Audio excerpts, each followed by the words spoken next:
Today on Weaseljaw Digital, we're going to be going over X-Wing configurations and options.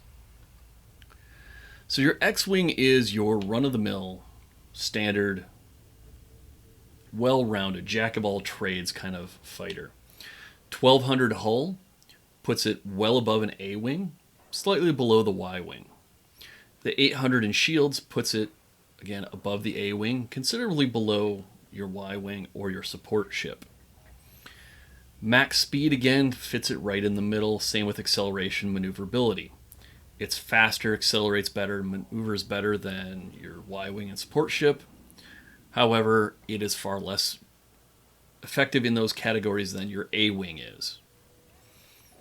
It is a good all-around ship. It's a good ship for beginners. It's fairly durable, but still fairly maneuverable. It also has an extremely wide spread of options across all of the categories. So you can really fine-tune this ship into exactly what works for you. So we are going to take a look at our options here. You're looking for a custom job. We're going to start with our primary weapon systems, our lasers. There is the standard laser cannon, which isn't bad. It's got okay DPS, decent ammo capacity, a range of 1,000 meters. It is slow firing though, so it's not the most effective weapon. You have a guided burst cannon. This lowers your DPS significantly, but as long as your target is somewhere near your crosshairs, it'll automatically adjust its aim to try to hit those targets. If you are a beginning player or you struggle to keep your crosshairs on the enemy target, this may be an option for you. Something you may want to try out. Limited ammo capacity, lower damage, still has a 1,000 meter range, but may help you keep your damage on target. I have seen players using this, and I've seen it be effective. So it's not a throwaway, not something I prefer to use though. The Zerka Burst Cannon is the same cannon, but without the guidance, and therefore much higher DPS. Instead of 172 DPS, you got 480. It's also slightly higher DPS than the standard laser cannon. What this does is it fires a burst of fire from your cannons with then a short cooldown and then another burst. So instead of just a continual firing of the shots, just boom, boom, boom, boom, boom, boom, boom, you get a burst effect of boom, boom, boom, boom, boom, boom. I prefer this weapon. The reason I prefer this weapon is whether you have it on them, you're trailing them and you have a perfect shot lined up, you're going to do more damage with this. If you're only going to be getting an occasional passing damage, this is going to hit more shots on target than your regular standard laser cannon. So there's some significant advantages there. The one disadvantage is tracking targets. If you're not experienced enough to be able to judge exactly where you need to be shooting for a target at distance, your regular laser cannons will allow you to adjust that aim better and get more shots on target, where the burst is a little bit more of a gamble at longer range.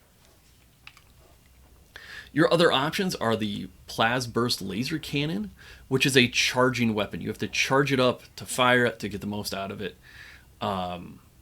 It's also very short range. It's not a favorite of mine. The charging operation is often mean you're going to lose the opportunity to hit the targets you want to hit. It's not that great. Last up is the Ion Cannon. Now the first build we're building here is straight up anti-fighter ship. Most of the Imperials do not have shields, so I kind of question how useful the Ion Cannons are. So with this build, we're going to be sticking with the Burst Cannon. Our left auxiliary slot is always going to be the repair droid. We want those repairs. We want that longevity in battle. We want to be able to make those adjustments and stay in the battle longer. For this build, our right auxiliary weapon is going to be the concussion missile. It's the default weapon, but it's very good. Lock-on range is 1,000 meters. Lock-on time is only 2 seconds. Damage is 1,000, which is a significant amount of damage. Cooldown's only 6.5 seconds, so you can get these off fairly quickly, and it does have medium homing capabilities. Your other options are the emergency assault shield. I really don't think this is a very useful option for the X-Wing. If you're going head-to-head with a target, firing this off will keep you safe. If you're making an attack on a capital ship, especially the Star Destroyer, this will protect you for 3 seconds, where it reduces damage by 90%. But it's got a 20-second cooldown, so you're not going to get many uses of this in. And the times it's useful, except for Star Destroyer attacks, is pretty limited. Your ion missile is a high amount of ion damage, 6,000 ion damage, with only a 1-second lock-on and a long lock-on range. 20-second cooldown, however, makes it so you do not get to fire it very often. It does have medium homing capabilities. Next up is our ion torpedo. This thing is impressive. 24,000 ion damage. Has also an area of effect of 125 meters. 3-second lock-on time. The lock-on range is 1,500 meters down to 500 meters, and you cannot fire under that medium range, so you really have to pick your timing on this. Cooldown is 25 seconds, and you only have one of these, so the cooldown isn't really that big of a deal. This is great for the first shot against capital ships, be that the Raider or your mid-range capital ships or the Star Destroyer. This is a very effective weapon. 24,000 damage is a lot. Now that is only ion damage. If their shields are down, you're going to be doing considerably less damage than that.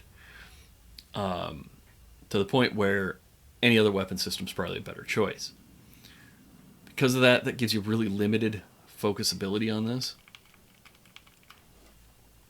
The barrage rockets, they're a dumbfire weapon. There is no locking. 1,000-meter range. You can fire these quickly, though. You can just hold down the trigger and fire these off for a long period of time. Each missile does 100 damage, which is pretty weak.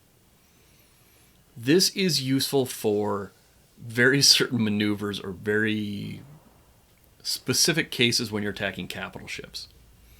I actually like the barrage rockets. Not what we're going with in this build, though. This build's anti-fighter. Dumbfire rockets are not going to help us there.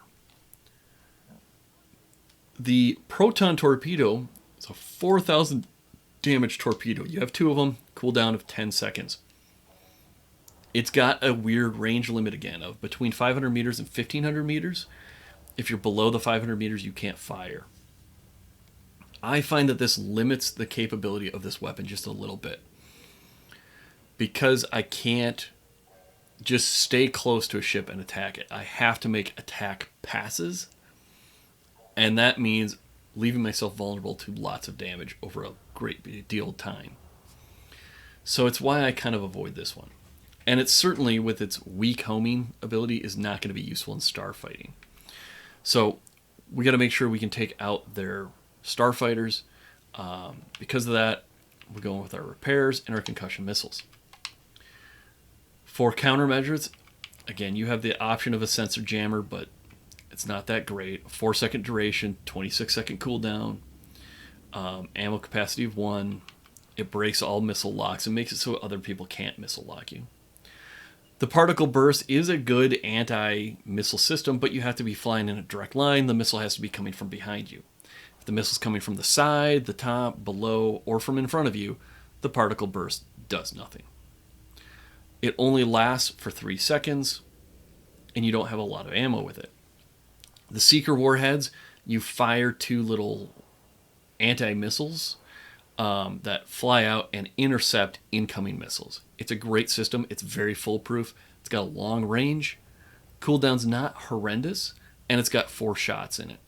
So it's a pretty effective system for keeping missiles off you. For hulls, you have a lot of choices. Not a big fan of them. The Reflect hull, Is a stealth hull? I don't think that's very useful to you. Next up is the deflector hull. It increases your max shields while decreasing your health. On a ship like the X-Wing, where your health is actually greater than your shields, this makes the loss even worse. You're going to lose about 420 health to gain 240 shields. So it's almost a total negative of 200 lost health. So this is just a bad trade-off no matter how you look at it. The reinforced hull increases your max health dramatically, but kills your acceleration and maneuverability. Since we're doing dogfighting with this, that's not a good option. Next up is our lamina steel hull. It reduces auxiliary damage, which is your missiles, but it increases primary damage. So you're going to take more damage from blasters, less damage from missiles. Well, we're hoping to avoid missiles altogether, so not the best option. Next up is our slipstream light hull. Increases acceleration, increases maneuverability, both things we like, but at a heavy loss of health, and a loss I'm not willing to accept. The dampener hull, however, is only a 10% loss in health and increases hostile lock times. Again, that increase in hostile lock times plus our countermeasures means that we're probably going to take less missile damage and less missile attacks. So I really like that one. Shields, again, a huge array of options. X-Wing is very easy to custom build to what you want. We have the scrambler shields, which increase hostile lock time, but they lower shield regeneration delay. The speed at which, once you lose shields, it has to wait a few seconds before it recharges them. This lowers that delay, so you start charging a lot quicker. The resonant shield, it increases your laser charge rate when your shields are fully overpowered. There's also no shield decay, so you won't lose that charge, but it lowers your max shields considerably. So it's a trade-off. It's not a bad system to use. It's not one that I like to depend on, though.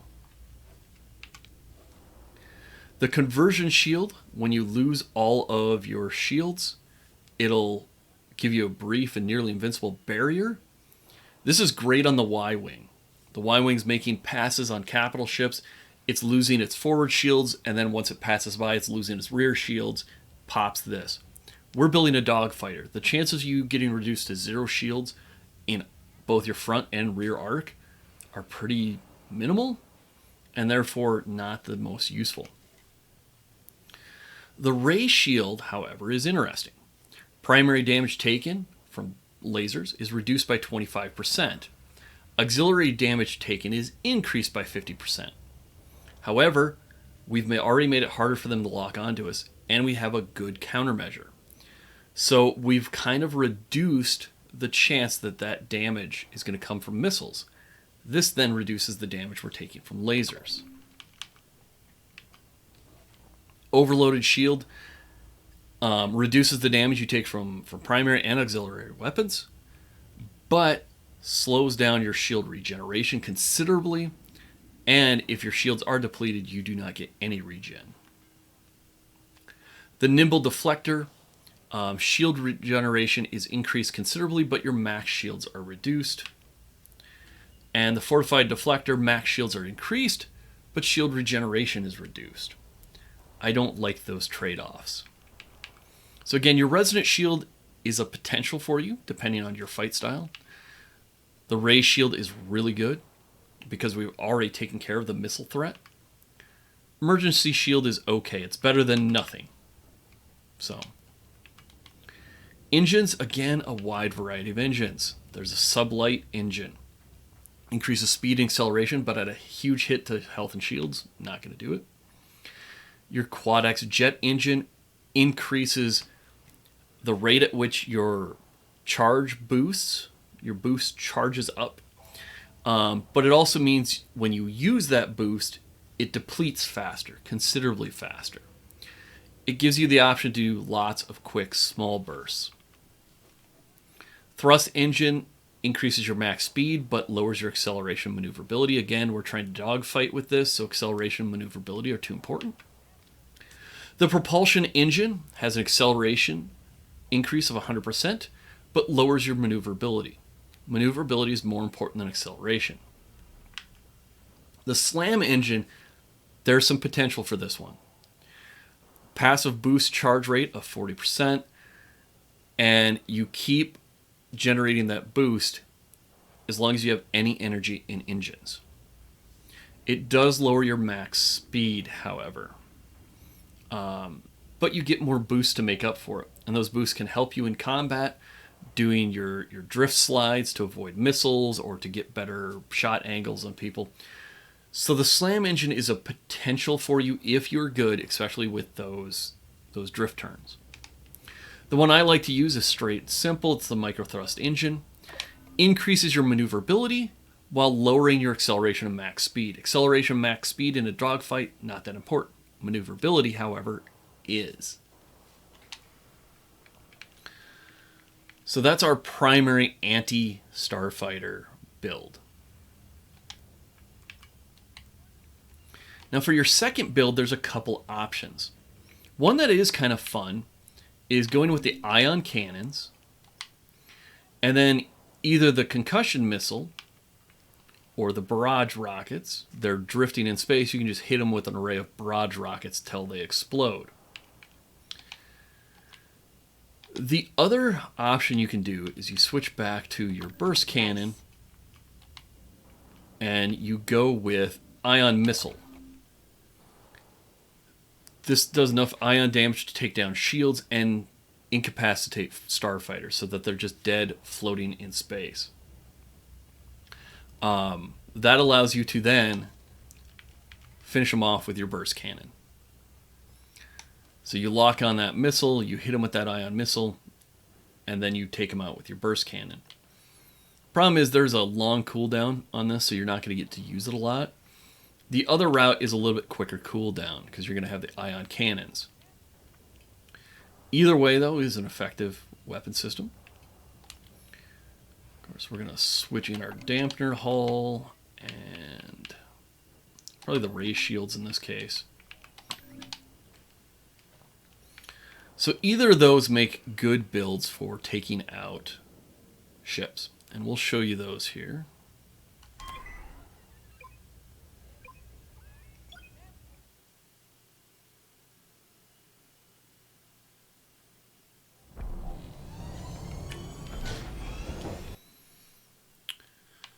So we're going to deploy Squadron.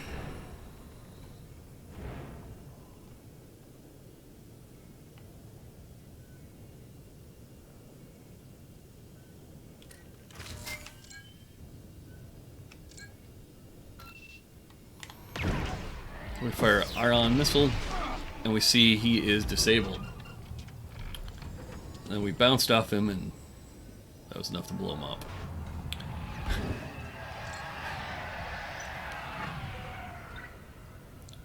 So we're going to get behind this guy, lock on, fire our missile. He's disabled, leaves him a nice easy target for us to blow up. Again, the only problem is we gotta wait for that to cool down.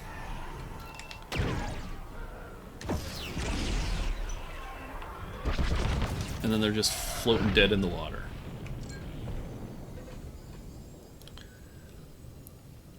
Being on the receiving end of this build, I can tell you that is very annoying.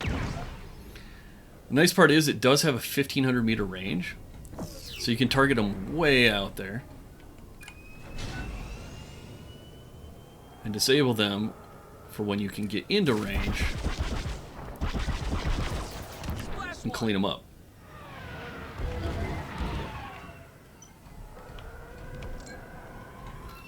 Again, hit them with the ion missile, and when they're floating dead in the water and can't respond, you got a nice easy sit and duck target.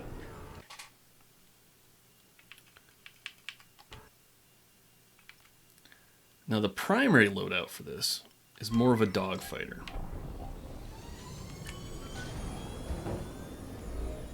Your missile is straight up damage. Your blasters are meant to take them out.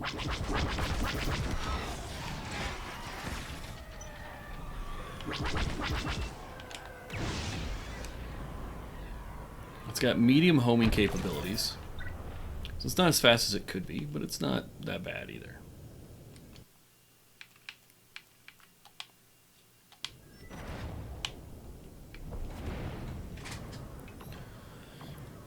So again, the purpose of this guy is maneuverability, dogfighting capability, getting control of the battlefield so that you can push on their capital ships. I think the A-Wing is better at taking ships out, but it's got far less shields and far less health, so it's a lot more fragile.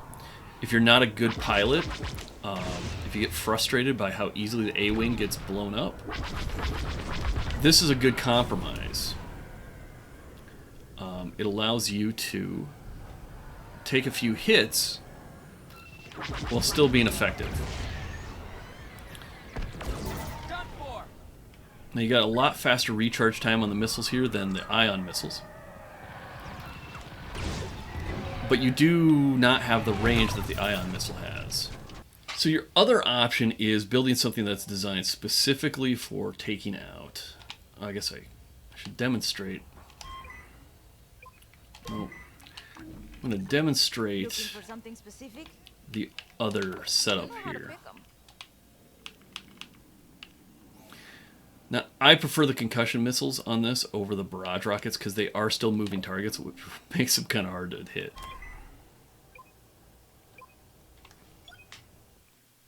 Trying to lead them with the barrage rockets is not the easiest thing in the world. So we're going to get an enemy squadron out here. I find the ion missile with the burst cannon is a better setup for me to do this ion build.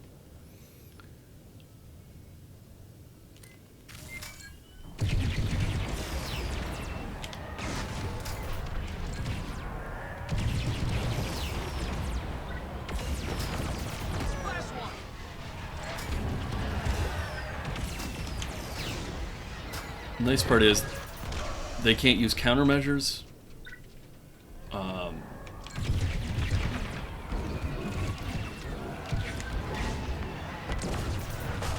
When they're under the effect of the ions, they can't use countermeasures. They can't dodge. There's nothing they can do to get away from your missile. Now, this is in practice on the easiest setting, so players are not going to get ion this easily, but you get the point. And with the ion, get them locked, let go with the missile. Even if your missile isn't ready to go yet, just hitting them with the ion and disabling them makes it so they can't do any damage to you or anyone else. As you can see, they'll stay ion for a little bit.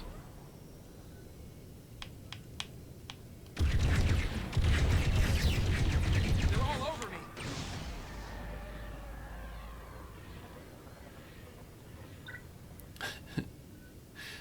Missile. Oh, did get him. I'm getting it. So, the last thing we want to do with the X-Wing is look at our ability to set it up for anti-capital ship.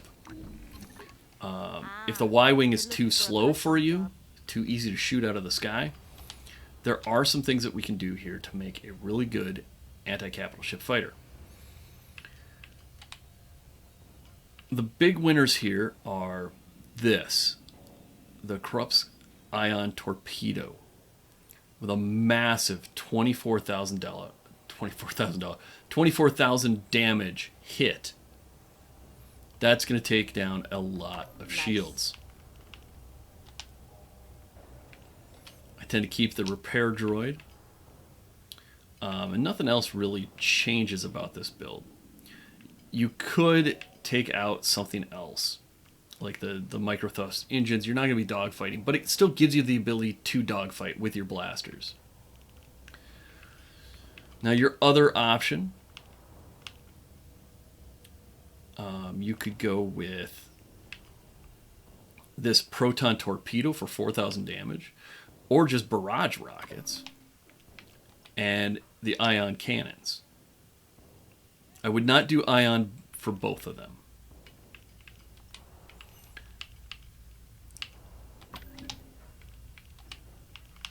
Because you're once you take the shields down, you need to be able to do damage. So we're going to take the ion torpedo and the burst cannon, just so we can see what it does to these targets.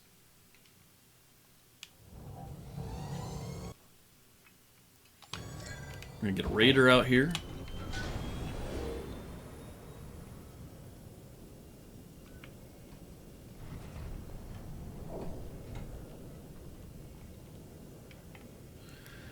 Now again, your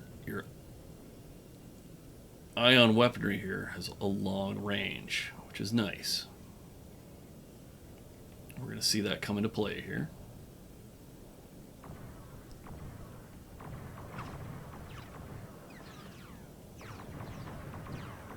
And it starts locking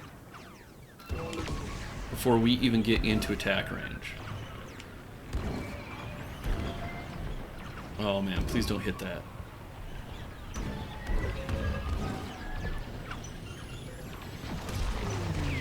You see it took the Raider shields completely down in this mode. Now, our second one is ready, but we're too close to use it.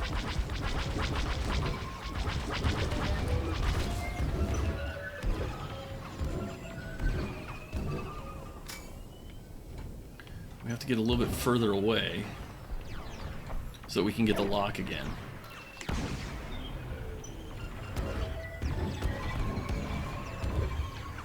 Now you see, though, that this missile doesn't do a whole lot of actual physical damage. It's also quite slow. So once their shields are down, you're not going to be doing a whole heck of a lot.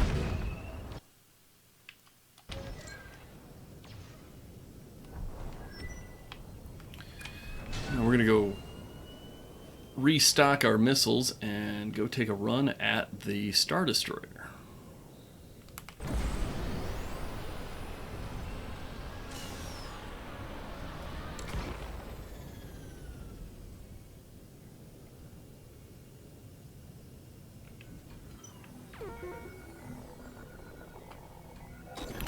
Stop here in the restock area, get up to our 2 missiles,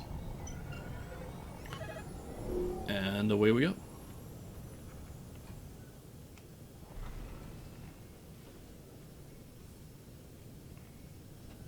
Again, the nice part is we start getting that lock from a long ways out.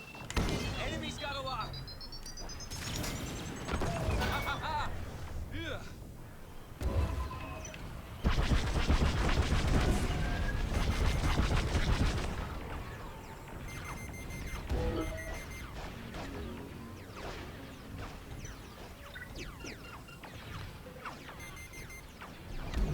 I'm not sure what happened to my missile.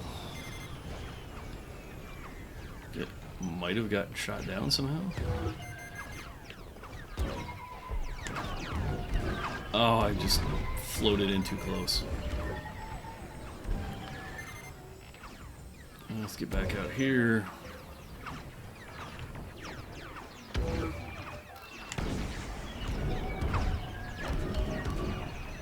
So we're going to follow that in. We're going to hope it doesn't get blown up. You see, it took a considerable amount of shields off that ship. That's an enemy lock on.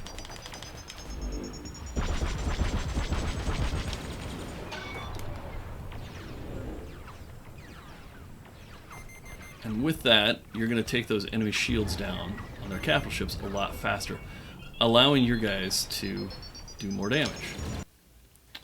So there you have it. You have 2 really good anti-starfighter setups for your X-Wing.